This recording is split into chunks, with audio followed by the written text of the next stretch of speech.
Shalom, giving all praise to the Most High, Yahweh, Ba'Shem, Yahushua, Ba'Shem, Rakakwadash.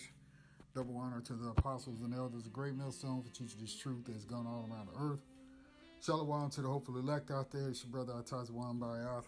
I'm going to bring a lesson on this article that I read here on George Soros, okay? And as you see, it says, Ukraine invasion may be the start of Third World War, says George Soros. Okay, and I believe this dude is he's a small hat. Okay.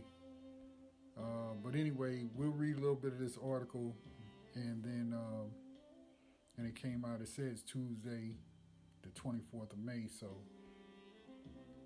we'll read a little bit of this article and get a few scriptures and close it out, man, because man, the Most High is working miracles, man. You know, though these days are going to be tough, you know, the elect, Lord willing, we endure to the end, man. Our kingdom is on the way, okay? The kingdom of our Lord, Yahushua, is on the way, okay?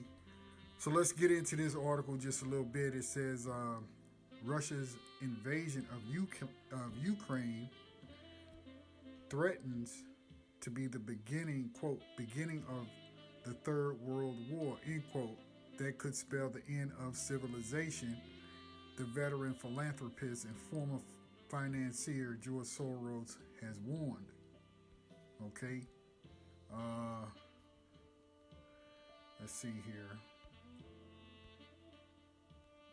Let's go down to here and read this. It says, Soros, who has become a hate figure for the hard right in the U.S., also heavily criticized the former German Chancellor Angela Merkel for cozying up to Moscow and Beijing. You see, with the mode in Davos already downbeat due to the war in Ukraine, Soros ramped up the gloomy rhetoric to new heights. And so this man here is trying to tell them what he believes is going to go on, okay, because of this invasion. And those in the world governments don't like his opinion, all right?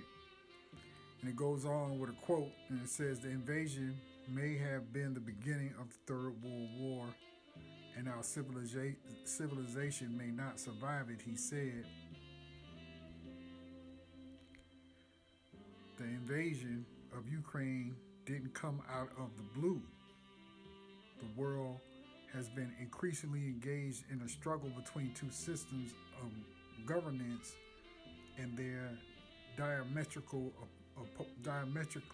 opposed to each other: open society and closed society.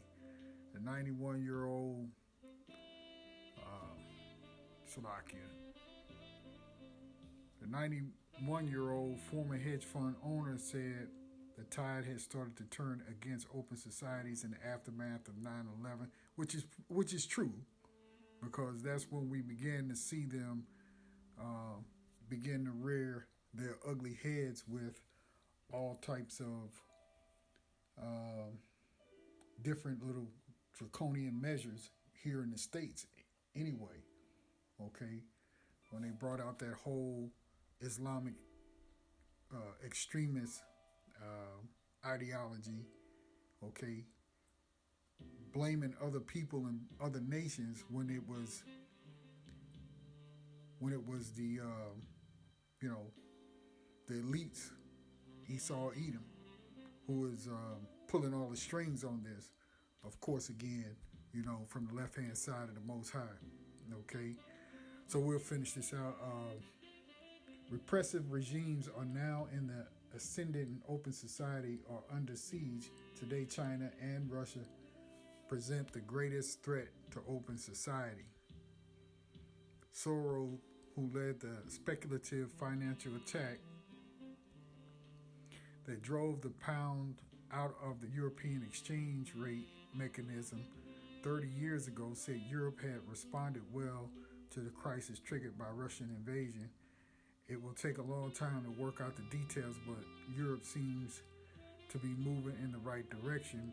It has responded to the invasion of the Ukraine with greater speed, unity, and vigor than ever before in its history, he added. But Europe's dependence on Russian fossil fuel remains excessive, due largely to the mercantilist policies pursued by former Chancellor Angela Merkel. She had made special deals with Russia for the supply of gas and made China Germany's largest export market, that made China the best performing economy in Europe, but now there is a heavy price to pay. Germany's economy needs to be reoriented, and that will take a long time. Soros said Putin won, I don't know how they say that, eyes or X agreement to the Russian invasion at the opening of the Beijing Winter Olympics in early February, but he insisted the Chinese leader was not as strong as he believed. Heeks or Ikes, however they say it in China, harbors a guilty secret. He never told the Chinese people that they had been inoculated with a vaccine that was designed for the original Wuhan variant and offers very little protection against new variants. Okay, so this just goes into a bunch of rhetoric, but this guy is a small hatter. You know, he's a lesser luminary. He probably got some things right, you know, in terms of how things began to change since 2001, right? So anyway, the Third World War is on its way. That's evident to everyone. Okay? So let's get a few scriptures and we'll close this thing out. All right, this is Revelation 11. And we'll start right there at verse 12. And it reads, "And they heard a great voice from heaven saying unto them, Come up hither. And they ascended up to heaven in a cloud. And their enemies beheld them." Yeah, the elect of the Lord. Lord willing, we make it, and we're part of that number. We'll be taken out of the way before ultimately all the destruction happens. Okay? Verse 13, "In the same hour was there a great earthquake." Yeah.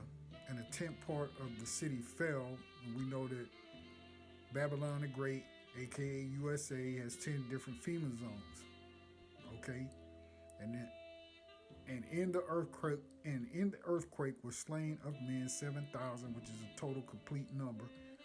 And the remnant were frightened. So that's who was taken up in the cloud, the remnant of Israel, the 1/3, and gave glory to the Most High of heaven.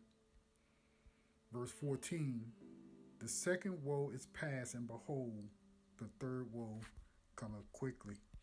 You see? So these are the things that are upon the earth. We're in that time period, and it can happen at any minute. It's 2 Ezra 15. We'll jump in at verse 11, and it reads, "But I will bring them with a mighty hand and a stretched out arm, and smite Egypt with plagues as" what? "Before." So this is not talking about ancient Egypt. You see, the Lord will save his remnant in these times of trouble. Okay? "And will destroy all the land thereof. Egypt shall mourn, and the foundation of it shall be smitten with the plague and punishment that the Most High shall bring upon it," which is the nuclear destruction. Okay? "They that till the ground shall mourn, for their seed shall fail through the blasting and hail, and with a fearful constellation. Woe to the world and them that dwell in." Woe is destruction, right? Terror. All right? So it's going to be a terrible, terrible time. Okay? "For the sword and their destruction draweth nigh, and one people shall stand up and fight against another, and swords in their hands. For there shall be sedition among men, and invading one another," right? There would be just total chaos in all the cities, in all the streets, okay, across this globe, okay? People breaking into each other's houses, all right, pillaging, stealing, robbing, raping, all right? For there shall be sedition among men, meaning that they're not going to listen to any authorities, okay? And invading one another, they shall not regard their kings nor princes, see? In the course of their action shall stand in their power. A man shall desire to go into a city and shall not be able, because martial law will be in full effect. But even though these police officers and captains and commanders and National Guard, all of these types of forces will be out, you know, that's not going to quell the problem that you have, all right? Because the problem is coming from the Most High. Okay? So this is Joel chapter 3, and we'll probably just read all of this. All right? But here at the top it says what? The nations will be judged. Okay? So starting at verse 1, it reads, For behold, in those days and in that time, when I shall bring again the captivity of Judah and Jerusalem, I will also gather all nations and will bring them down into the valley of Jehoshaphat, right? And will plead with them there for my people, right? So the Lord is going to bring all of these different nations to war over there in that place where they call the Middle East. Okay, the Valley of Decision, Yahweh Shaphat. Okay, and we'll plead with them there, which plead means to judge. Okay, not to beg them. The Lord don't have to beg anybody, but He will judge these nations. Okay, and will plead with them there for my people, His people, possessive noun, right? And for my heritage, Israel, whom they have scattered among the nations and parted my land. Yeah, that land over there doesn't belong to those people who are in it. Whether it be the Israelis or the Palestinians, we got Israel that's scattered over there. Okay. But the bulk of them people don't belong in that land anyway. On either side.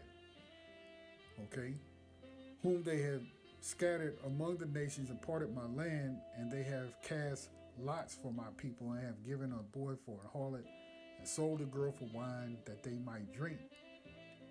Yeah, we went into slavery, okay?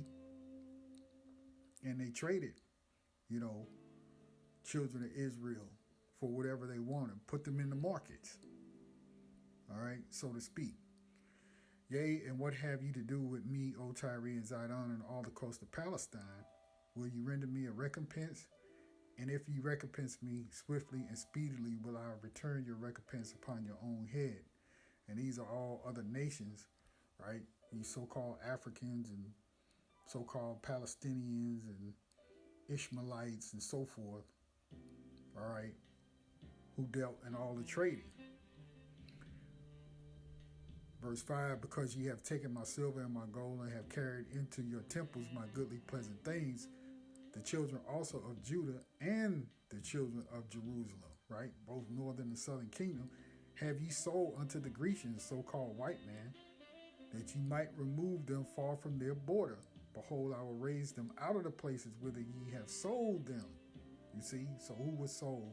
Judah and Jerusalem, the northern and southern kingdoms. Okay, chase them out of their land. And will return your recompense upon your head. Yeah, you're going to get payback.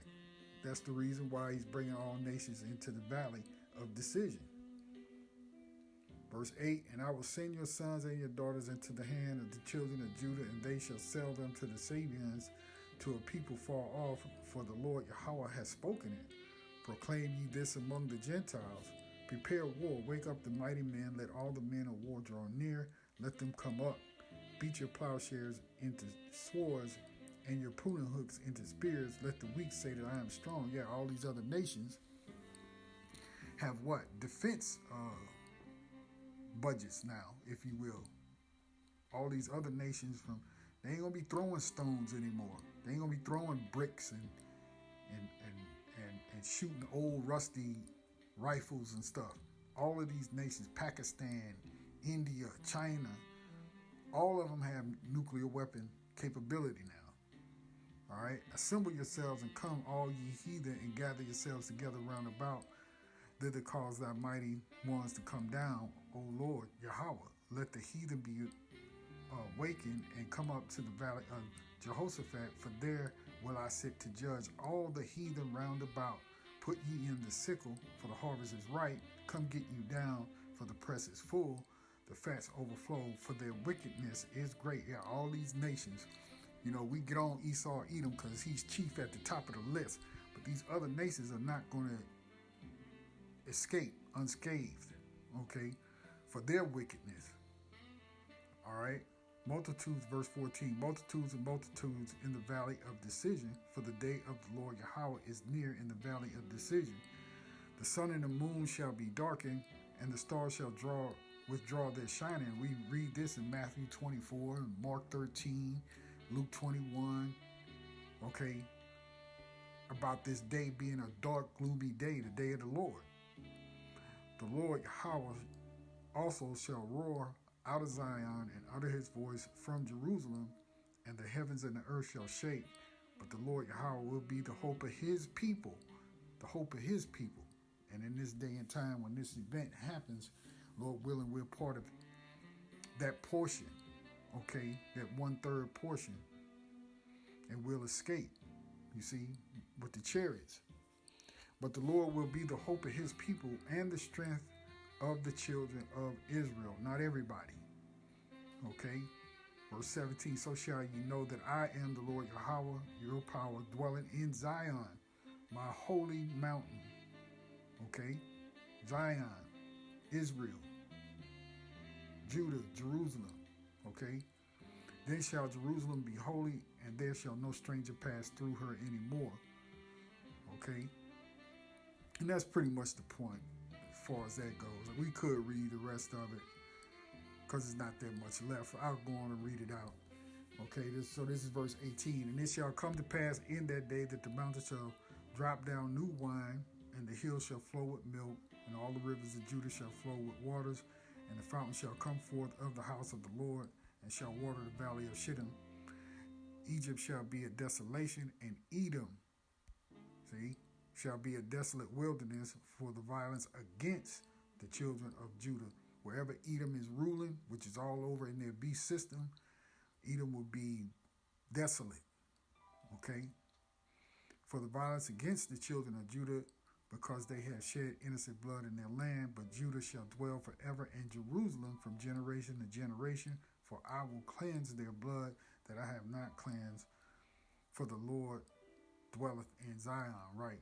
The Lord is going to take care of all of Israel when it's all said and done. Okay? This guy, he's a little bit of an insider. Okay? A little bit of a wild gun, I would guess you would say. But as he states right here, Ukraine invasion may be the start of Third World War. You see?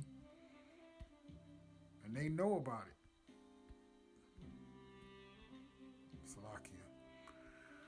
So let's get, because these are going to be some real tough times. Even if we go back to Joel chapter 1, where you see starvation and drought, right? And we'll read this. Let's see how far it is. Yeah, it's just a few verses. Okay, this is the starvation and drought. Okay, and you see what's being manufactured now. And this is going global.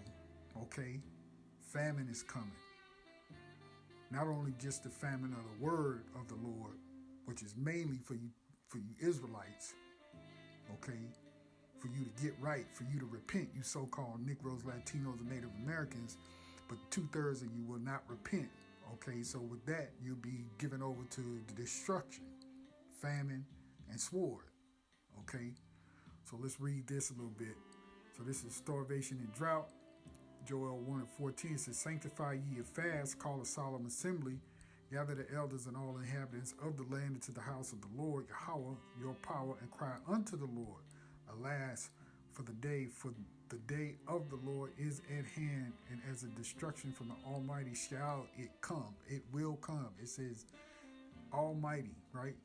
The all destruction from the Almighty shall it come. It will come. Okay? Verse 16 is not the meat cut off from before our eyes, yea, joy and gladness from the house of our power. See, and even Jake here in the Western Hemisphere, okay, you're going to see this shortage of food, okay, and you're looking for joy and happiness and mirth, especially in Babylon the Great. And the mirth is dried up. There's no more mirth here. Okay? And now you're going to see this starvation hit, this famine. Okay? Verse 17, the seed is rotten under their clods. The garners are laid desolate. The barns are broken down, for the corn is withered. How do the beasts groan? The herds of the cattle are perplexed, because they have no pasture. Yea, the flocks of the sheep are made desolate. O Lord Yahweh, to thee will I cry, for the fire hath devoured the pastures of the wilderness, and the flame hath burned all the trees of the field. The beasts of the field cry also unto thee, for the rivers of waters are dried up, and the fire hath devoured the pastures of the wilderness. Right, nothing but death, even when it comes down to the animals. Okay, because when this destruction hits, everything is going to be burned up. Okay? But this starvation and this drought is on its way. Alright? So let's get one more. I think I got one more pulled up and we'll be done. And this is Jeremiah 44. And in this chapter, though it'll be talking about a different time, when I read this, I see this in today's view. I see it as today, okay? Because as the men of the Lord, beginning with the elder apostles, great millstone, and all the men and brothers going on down, okay, are out there on the streets, as I've said before, in all cities, towns, rural areas, okay, preaching this gospel, preaching this new song, and yet our own people scoff, they mock, okay, they contentious, they're proud, they won't listen, and these the same niggas from way back when, spirit-wise, okay? So when we read this, it reminds me that this is today, okay? So I'm just going to jump in at, for time reason, I'm going to jump in here, verse 11, okay? Just to save some time. So this is Jeremiah 44 and verse 11. It says, therefore thus saith the Lord Yahweh of hosts, the power of Israel, behold, I will set my face against you for evil and to cut off all Judah, and I will take the remnant of Judah that have set their faces to go into the land of Egypt to sojourn there, and they shall be consumed and fall in the land of Egypt. They shall even be consumed by the sword and by the famine. Right. All you niggas who still living on welfare, who still want to eat the government's biscuit, okay? All you Negroes who going to run down into Egypt to get help, okay? You're going to rely on this man's system. You're going to believe everything that they tell you, okay? The Lord is going to kill you, okay? Because you refuse to turn back to your power. All right? Going on, they shall die from the least even unto the greatest by the sword and by the famine. And they shall be in execration, Salakia, and in astonishment, and a curse and a reproach. For I will punish them that dwell in the land of Egypt, as I have punished Jerusalem, by the sword, by the famine, and what? By the pestilence. Right? Now you got the monkey bars syndrome out there, okay? And they're just going to keep bringing more and more stuff, okay? keep bringing more things out to scare you into submission, okay? And you'll get scared because you don't have the Spirit of the Lord on you. Your flesh is going to make you bend to do whatever they tell you. All right? Verse 14, so that none of the remnant of Judah which are gone into the land of Egypt to sojourn there shall escape or remain, that they should return into the land of Judah, which this land of Judah, if you look at it today, would be in this truth. You won't come into the truth. You want to stay in the world and look for your help and do your wickedness. You don't want to change. Right? Talking to you 2/3, right? 2/3 of Israel. Going on to the which they have a desire to return to dwell there, for none shall return but such as shall escape. Then all the men which knew that their wives had burned incense unto other gods, and all the women that stood by, a great multitude, even all the people that dwell in the land of Egypt, in Pathros, answered Jeremiah, saying, as for the word that thou hast spoken unto us in the name of the Lord Yahweh, we will not hearken unto thee.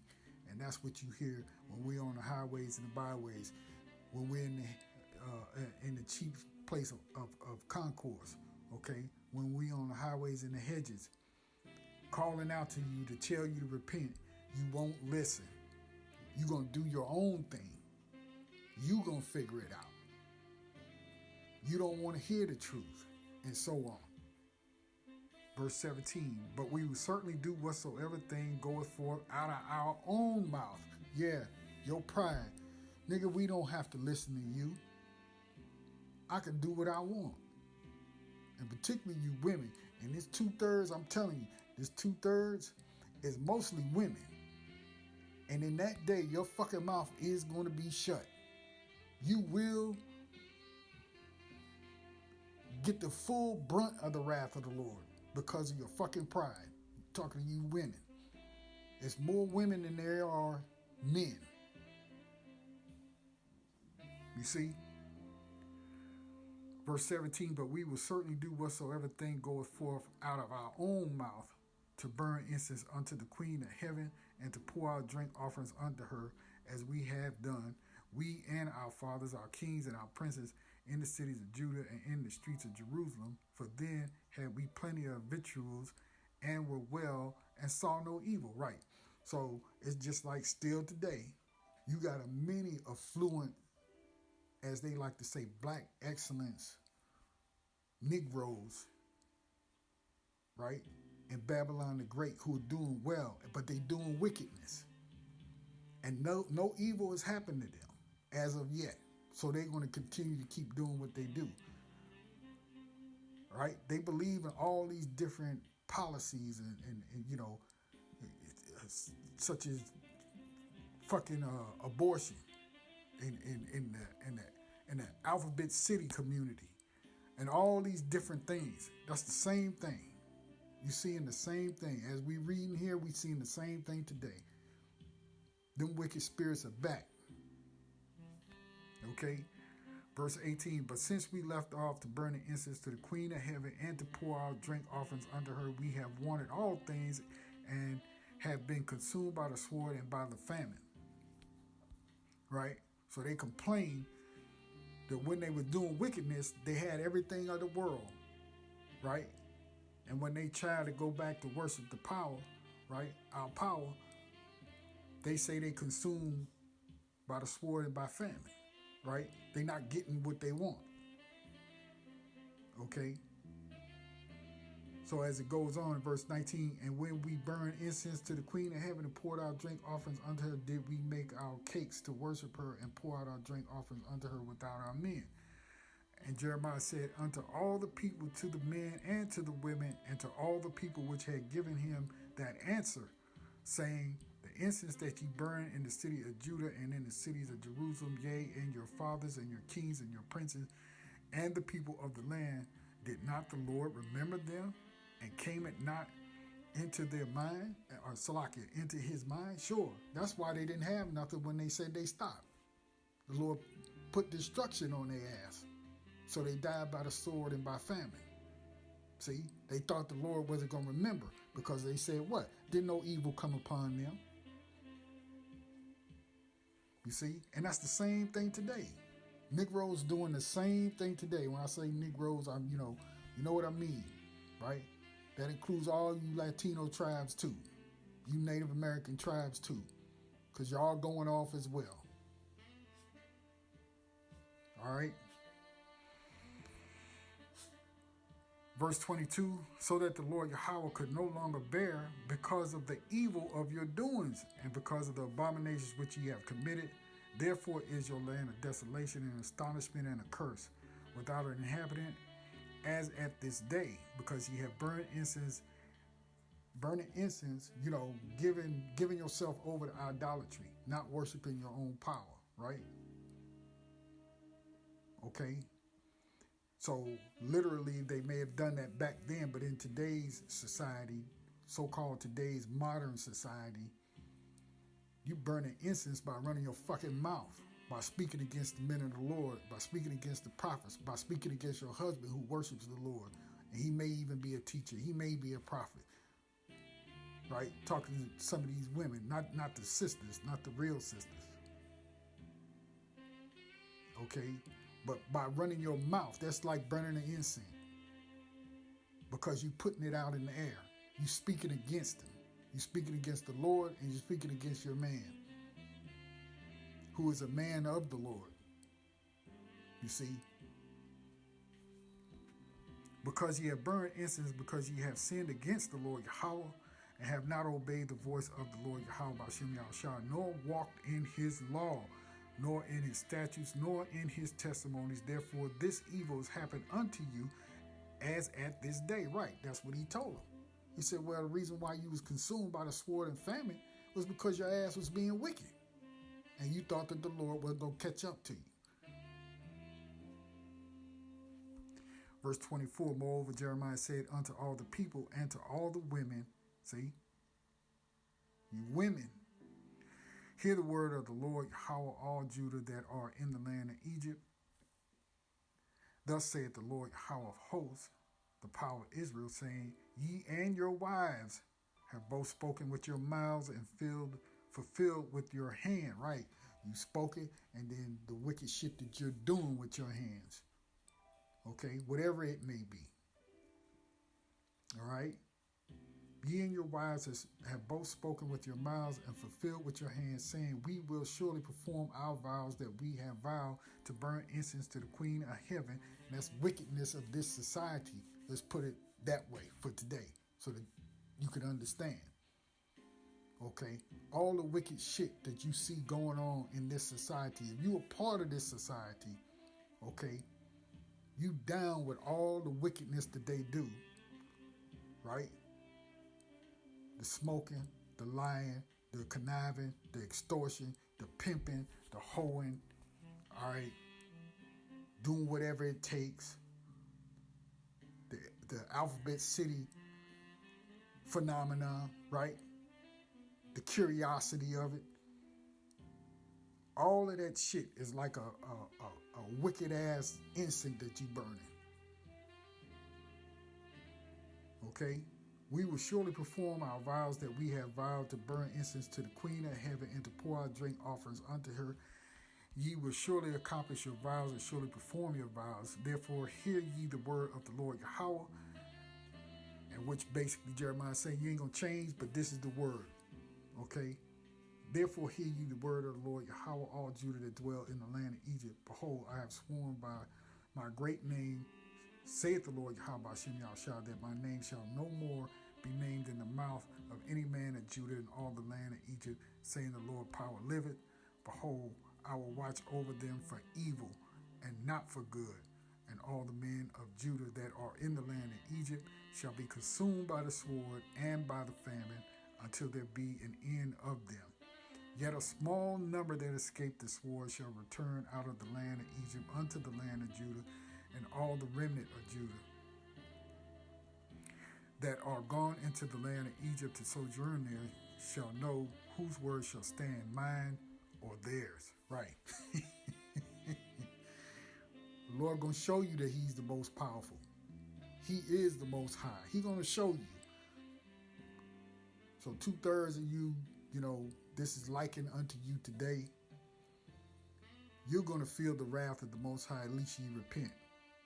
Verse 29, and this shall be a sign unto you, saith the Lord Yahweh, that I will punish you in this place, that ye may know that my words shall surely stand against you for evil. Okay? So there's some evil times coming for 2/3 of our people. Okay? This man pretty much calls it, right? Ukraine invasion may be start of Third World War. Okay? He's a small hatter, I believe. Okay? And he's a little bit of an insider. But nonetheless, all of these things are here. The Third World War. Okay? Famine is coming. All right? Though it be manufactured, the famine of the word is starting because we having issues, okay, on these different platforms, but particularly on the tube, okay, who are knocking off channels and pulling down videos, okay.